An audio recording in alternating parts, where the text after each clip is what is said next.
Hey guys, welcome back to the Smart Money team. And today we're going to talk about one of the most recent investments that I did, and that is in Ferrari. Now, a lot of people are investing in Tesla right now, but I decided not to buy Tesla. I bought Ferrari, and today we're going to explain why.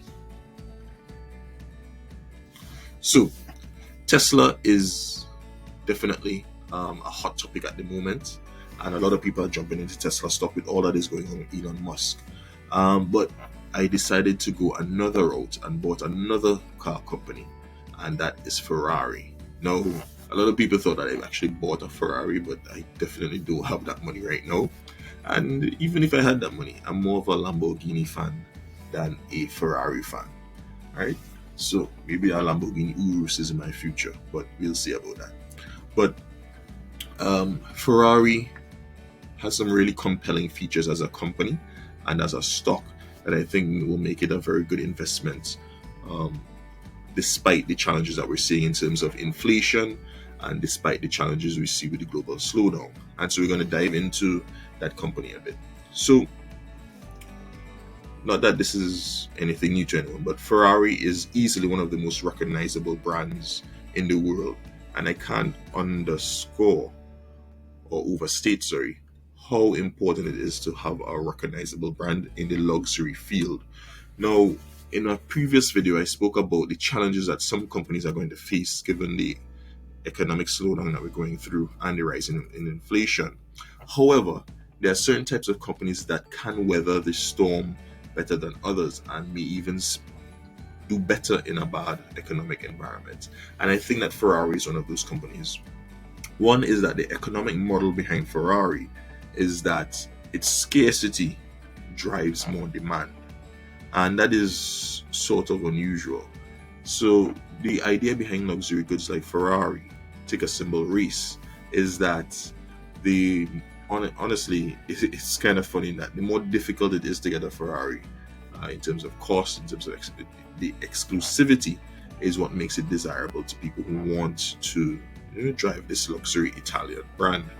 Okay, and I think that bodes well for Ferrari, given that the type of person who might be interested in buying a Ferrari won't be dissuaded by the increase in price that may become necessary due to greater cost of inputs and inflation. So Ferrari is one of those brands that I think can pass on costs without having any dip in buyer demand. In fact, passing on the cost or increasing the price may actually spur more demand for some of their cars, especially their supercars and the more exclusive um, models. That may even spur a higher price or even more demand for some of these products. So I think that whole business model, which is based on a luxury scarcity um, basis, could do quite well. Will make Ferrari do quite well in this sort of environment. So, taking a dive now into the financials of the company. So, as you look at my screen here, see Ferrari started life um, as a publicly traded company in October of 2015, and at that time it had a price of $50.43, and now it has gone all the way up to $205.79 in 2022, and it has a all-time high of $271 in November of 2021. And looking at this graph, you can see that it's been fairly consistent growth, not much choppiness over the past 7 years, and I think that bodes well for Ferrari. Now, let's take a look at Ferrari's actual financials. So from 2017, when they became public, to now, Ferrari's revenue has grown tremendously. So it started off at 2.9 billion, and in its most recent quarter it was 4.8 billion dollars, which is quite a substantial increase in revenues. Profitability has also increased. It has moved from $296 million to $939 million. All right. The third metric that we also like to look at is free cash flow increasing, and that has also moved from $399 million to $1.06 billion. And this is despite Ferrari spending a lot of money in research and development. In fact, recently they announced that they're going to spend $500 million on research and development towards developing an EV vehicle in the future. I'm not sure how long that will take to come to market, but spending 500 million on this shows their commitment towards developing an EV vehicle, and that could also be a growth pole in the future for Ferrari. Right. Moving on, do they reliably pay a dividend? Surprisingly, Ferrari actually pays a dividend, and their payout ratio is approximately 20%. So they spend about 20% of net proceeds on their dividend, which is quite manageable for a company like Ferrari, which has quite steady and quite predictable income.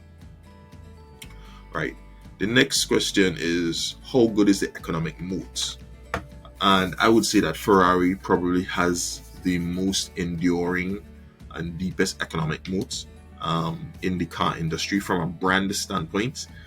Some might argue that Tesla has an even bigger following, but I would say that Ferrari is a lot more entrenched and is geared a lot more to the super wealthy, whereas I think Tesla is still growing their base in terms of support. Rabid support that it might be, but it's still growing, and it's more of an aspiring economic group rather than the truly, super wealthy. Right. Moving on to our next metric that we look at, it is, do they have too much debt? Now, Ferrari is actually in a very, very good cash position.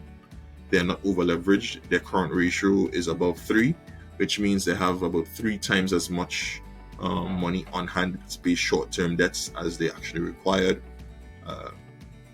They also have a debt ratio of 66%. So in a long-term debt servicing, they have enough assets to cover all the long-term debts. So they have very little to worry about in terms of servicing their debts. How good is the management? Well, Ferrari's management is quite effective. They have a return on capital employed of about 19% or so, and a return on invested capital of about 21%, which is much higher than the average company in the S&P 500. And I think this bodes well for Ferrari to continue to outperform the S&P 500, which it has done over the past 7 years or so. The stock is under a little bit of pressure right now, but I think that it may continue to outperform in the long term. Now, another thing that we like to see in companies that we invest in is where the management and insiders own a large chunk of stock, and that is very much the case in the case of Ferrari. So 33% of the shares are held by insiders and management, and I think that the Ferrari family still owns about 10% of the company.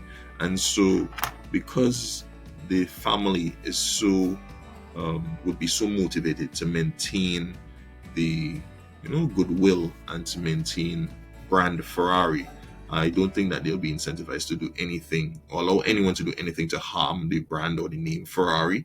And so I think that investors should feel comforted by the founding family still owning 10% of the shares. So I really think that bodes well for Ferrari's case. And the next question is, am I being diluted? Now, this is a metric that people often don't consider, in that companies may dilute the heck out of your position by keep issuing shares through additional share offerings. But in the case of Ferrari, their share count actually decreased ever so slightly from 187 million to 183 million. So roundabout is pretty much steady over the past couple of years. So I think that serves Ferrari in good stead. So investors are not being diluted by the owners of the company. So seems like shareholders are being treated fairly by the owners of the company, by the managers of the company, sorry. Right. Now, the most important question is, am I buying at a discount? Because you could buy a company which is really great, but buy it at a terrible price, and that will affect your returns. So looking at the fast graphs module here for Ferrari, looking at the blue line which is the average price to earnings ratio of Ferrari over the past 7 years or so. You see that Ferrari is a little bit above its average price to earnings ratio.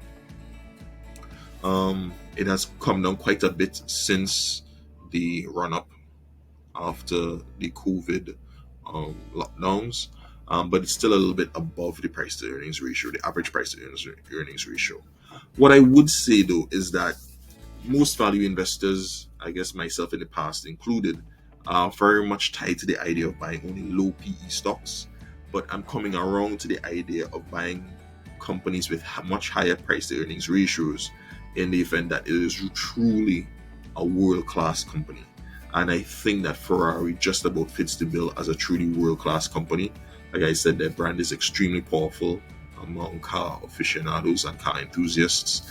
And so I don't mind paying a slightly higher PTE ratio than I would otherwise for this sort of company. And because as I have, I guess, evolved my thinking, it has become apparent to me that when you buy truly exceptional companies and hold them for a very long time, then the high PTE ratio doesn't really come into play. And you could still do well in these companies holding them for a very long period of time because they tend to outperform for a very long period of time. So I don't think that's something to worry about too much in this case, because even if Ferrari's price drops, well, I will continue to buy. That is my plan at the moment. It may change, but that's what I'm planning to do right now. All right, guys. So that, in a nutshell, is my analysis of Ferrari, and it's one of the reasons why I'm buying this company and buying also some other luxury brands soon. So if you want to learn more about Ferrari, I'm going to put some links in the description below, and check out some other videos on some other luxury companies that I'm buying or planning to buy in the near future. And if you have any ideas or any suggestions on any companies that you want us to analyze, comment below and we'll definitely consider doing a video for you guys. All right, stay safe and enjoy your investing.